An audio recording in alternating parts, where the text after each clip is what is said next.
Humans are bad at love. We start by grabbing. Mine. Stay. Prove it. Then we put candles around it and call it romance. But love begins when the hand learns to open.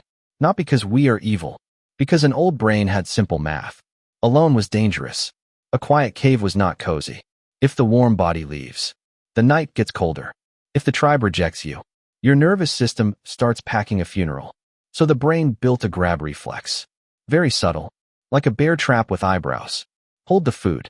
Hold the friend. Hold the person. Who makes a random afternoon feel less stupid? Useful, honestly. Grabbing keeps babies alive. It keeps soup from spilling. It is less helpful with another adult's soul. This is where love becomes a cage. You call it commitment, but the bars are made of questions. Where were you? Who was that? Do you still like me? Why did your face do that?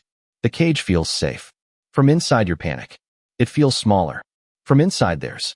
Loving someone is not the same as reducing their escape routes. If they can only stay by force, they are not staying. So you upgrade the cage into a test. If you love me, you should notice. If you care, you should guess. If you really knew me, you would pass without instructions. Very romantic.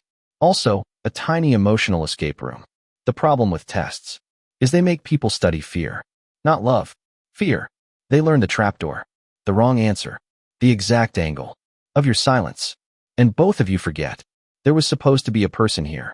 Then the relationship hires an accountant. One apology goes in column A. One late reply goes in column B. You start carrying receipts for every tiny injury. The soup comment. The weird tone. The time they breathed.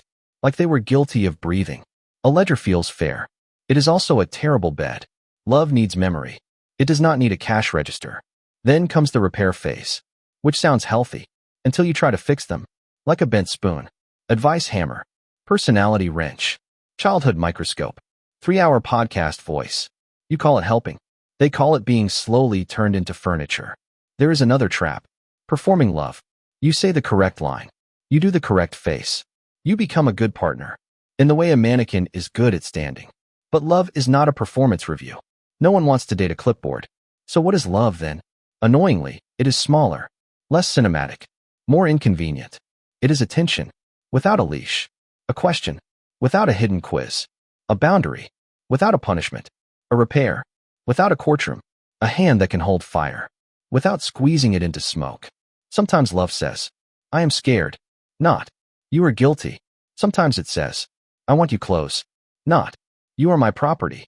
Sometimes it says, I do not know how to do this yet. Which is embarrassing. Which is also a door. Sometimes love says, I need a minute. Not, I am disappearing forever. Real love still fights. It just changes the equipment. The old equipment is impressive. Blame cannon. Sarcasm rake. Door slam drum. Very loud. Terrible for gardening. Better equipment is boring. That is why it works. One honest sentence. One specific apology. One changed behavior. That does not require a parade. Love is partly returning. After you were weird. And letting them return. Without making them crawl. Here is the annoying part. Love needs freedom. Not chaos. Not do whatever forever. Freedom means the other person can still be a person. They can have a room in their head that is not rented by you. You may knock. You may not move in with boxes.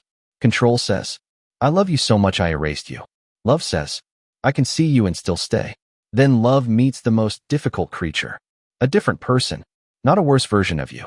A different person. They rest differently. They worry differently. They may need space.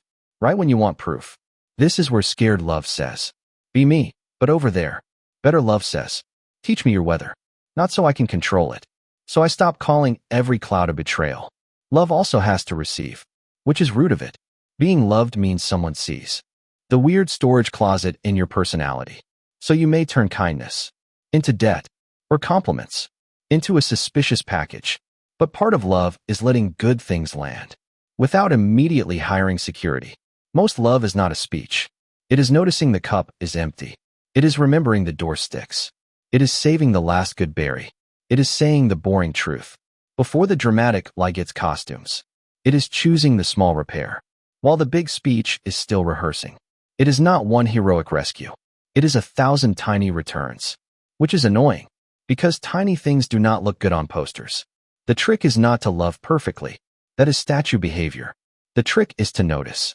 When your hand becomes a fist, pause, open it, ask the small brave question, not the giant theatrical one. Try, what am I afraid of losing? Try, what I need to ask for clearly. Try, what part of this is mine to repair? This is not glamorous.